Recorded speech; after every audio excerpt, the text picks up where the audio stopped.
This is a property tour of the pig at Harlyn Bay, which is in Cornwall near Padstow. It's located in a 15th century old country house. They're the third occupiers of this property.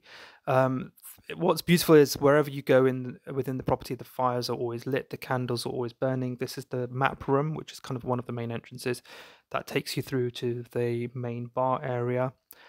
Guests and non-guests are welcome, so you can pop in for a drink. Cocktails were sort of like 12 to 15 pounds.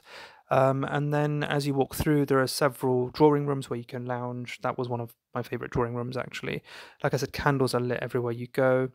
And then you come through here, which almost felt like a scullery, like a servant's scullery. I can imagine what was once.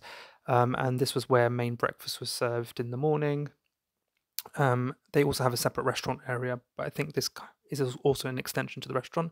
They had this boot room where you could use sort of hunter boots to go for a walk, a wine cellar which you could walk in and sort of take a look around. And as you come through here, they have a private dining room on the left here, which I thought was lovely if you're celebrating a birthday or a private event. They had some inscriptions from the old property still intact, which was quite nice. This was a residents only snug, which was nice. Not as nice as the other drawing room, but it was nice to kind of, you always got a seat here. Fireplace burning again. Yeah, it was just nice to lounge around here. You could order food and drinks here. People were reading books, had their shoes off, feet up on the sofas, which was really nice and sort of relaxed, casual. So this staircase was one of the second parts of the hotel where they had rooms. I feel that this again would have been like the servants' quarters. So this is where our room was located. We had room 11, which was one of the smaller rooms. But what we hadn't realised is it was a sea view room. The rooms are generally well, this one was quite small, but I thought that was quite nice. It was quite cozy.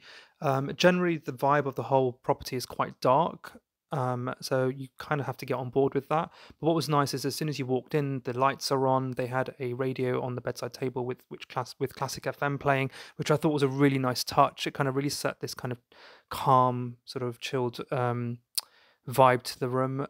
So this was kind of your tea caddy area, complimentary teas and little marshmallow cakes, and then they had a mini bar, snack bar, house-made cocktails that you could buy that were already in the fridge. This was the toilet, again quite small, quite dark. This was the shower and the toilet are either side of the bed, the headboard, which is slightly strange, but it was fine. And then yeah, behind the bed you had a walk-in shower with a kind of monsoon shower head. All the products were Bramley. They were nice at most hotels. Now use Bramley as one of their suppliers, but the pig had sort of their own branded bottles and things. Very hot, powerful monsoon shower head, which was lovely. Again, bedside table had some of their cooking books and their kind of branded books, a classic radio, alarm clock.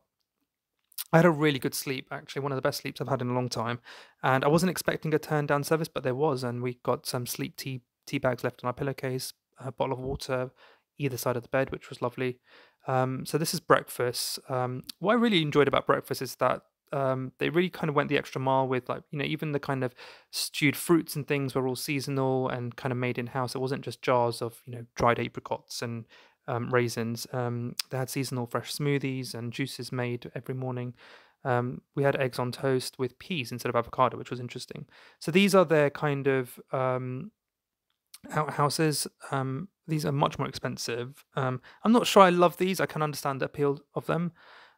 This was leading through to the kitchen garden. So I think a third of all the produce the kitchen uses comes from their kitchen garden, which is manned by two people. They have a 25-mile radius menu, which is interesting. It's kind of a trend at the moment. But yeah, there's a thing with the pig and kitchen gardens. But it was nice to walk around. It was a nice sunny day. And that was a view out into Constantine Bay, which was absolutely lovely. And that's the end of the tour. Thanks.